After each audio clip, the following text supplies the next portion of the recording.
The Colgan Air Flight 3407 accident in 2009 was a major incident in aviation history that led to many regulatory changes in hopes of promoting safety standards and limiting the effects of human error. So, what happened? As the aircraft was preparing for landing, low airspeed cues were displayed. Both pilots overlooked these cues on the primary flight displays, and as airspeed continued to decay, the captain responded to the activation of the stick shaker by overriding it, resulting in an aerodynamic stall. This was not the correct response and led to a total loss of control of the aircraft. While the improper response on the captain's part was listed by the National Transportation Safety Board as the probable cause of the accident, many issues were listed in the final report.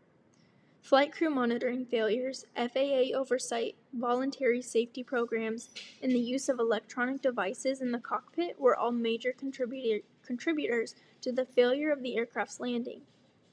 In conclusion, the NTSB noted that the accident was caused by four main reasons: the failure of the flight crew to monitor airspeed, the flight crew's failure to adhere to cockpit procedures, the captain's failure to manage the flight effectively, and inadequate procedures for airspeed selection and management during icy conditions set in place by Colgan Air.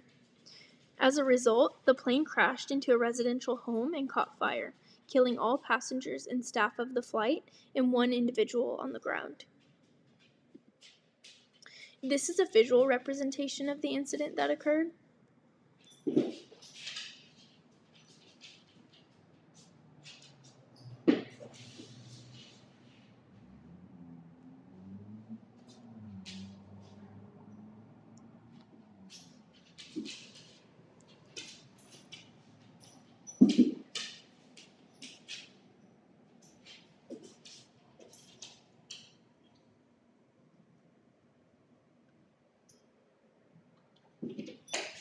This representation was provided by the NTSB.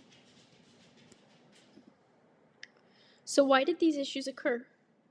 There are many different human factors concepts that tie into the events that occurred in the Colgan air flight accident.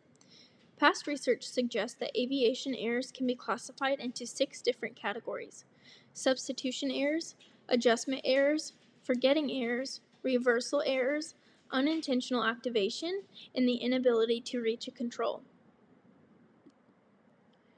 The probable cause of the accident, the captain's improper reaction to the activation of the stick shaker, can be classified as an adjustment error.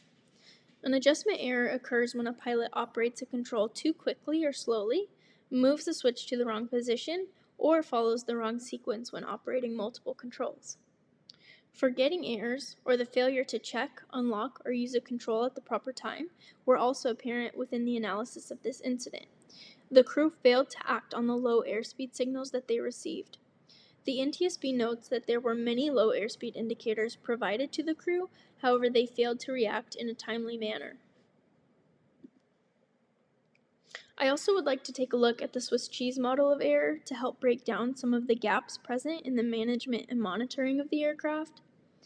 The Swiss cheese model emphasizes the effects of multiple failures or weaknesses within an event aligning in order for an error to occur. Imagine slices of Swiss cheese stacked on top of one another.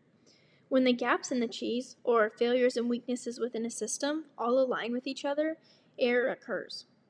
In this scenario, failures such as management ineffectiveness, failure to adhere to cockpit procedures, and the failure to monitor airspeed all contributed to the fatal crash. As a result of the Colgan Air Flight 3407 incident, regulatory changes were arranged in the new Airline Safety and FAA Extension Act of 2010. These changes were implemented in an attempt to improve airline safety standards. These changes were widespread and profound. Pilot selection, training, and scheduling were all updated under this act.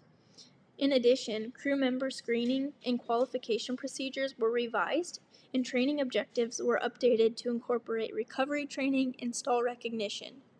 With these revisions, incidents such as these will be less likely to happen in the future.